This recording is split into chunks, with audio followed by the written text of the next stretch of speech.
also necessity, the mother of invention. I have dealt with a shitty quench tank made out of PVC for way too long. It's cracked. I've kicked it over a couple of times and had to waste a bunch of oil and then clean it all up. Huge mess.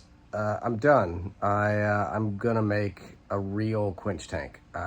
It's way overdue, and yeah, so this is what we're doing. This is my next project. Well, the first order of business was to take some leftover 4-inch ID pipe, put it in the bandsaw, and get it cut to length and ready to go. With some wax lubricant and done. The next step was to design up some bits and bobs in AutoCAD. I can use Creo or SolidWorks or even Fusion, but I always fall back to AutoCAD as it feels like going home. I've been using it so long. As always, a really easy process to take those design parts and put them in SendCutSend, have them priced almost immediately, and order in, ready to go.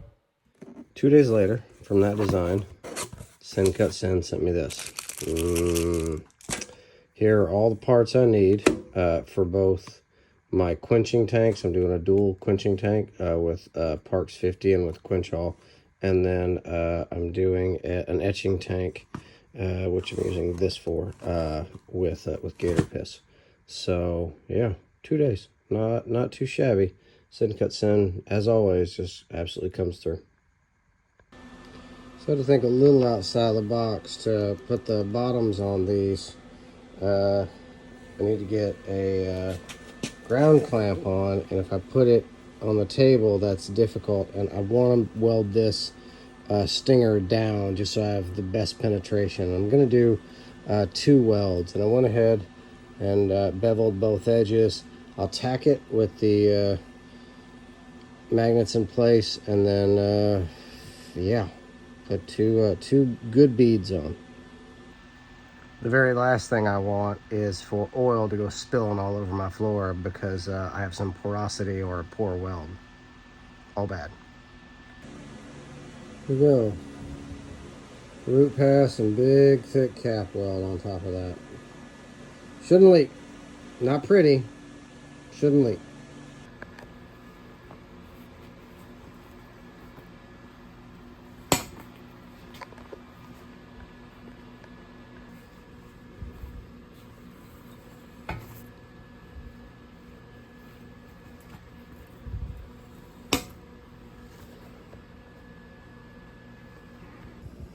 So these things are going to be full of oil. There's no reason really to paint them, but yeah, I need to paint them. So I went ahead and wire brushed it all, and then primed it with some automotive black, and it's getting black. So, and first coat on. I'll let this dry overnight and flip it over and put another coat on, and I'm probably just going to put a single coat on here. Yep. And 2 coats of paint, 1 coat of primer everywhere, and 2 coats of paint. I'm real happy with how this turned out. I really am. You know, again, SendCutSend, I got all the parts there. After I did the design, I ordered them, and they all fit perfect. They really did. The separators, and there's 2 tanks, one for a fast quench and one for a medium slow quench. I did do the separator so that if you want, you could put tongs in. They can live there forever, or not, but it's nice to have a set of tongs. Another design feature that I have with these is, you know, when you quench something, say a knife, you quench it in, you can lay it right there on the top, because I made it so the top doesn't ever fall all the way down. And that's not only to put, you know, things on the top and use it as a shelf for hot stuff, but also, you know, I don't have to dick around back here and try to flip it over. So yeah, I actually stole this hinge idea from Green Money Fab on Instagram. He uses them on his smokers, or one kind of like it. He does these amazing barbecue pits, and so I saw a video where he had a hinge on, and I kind of stole it.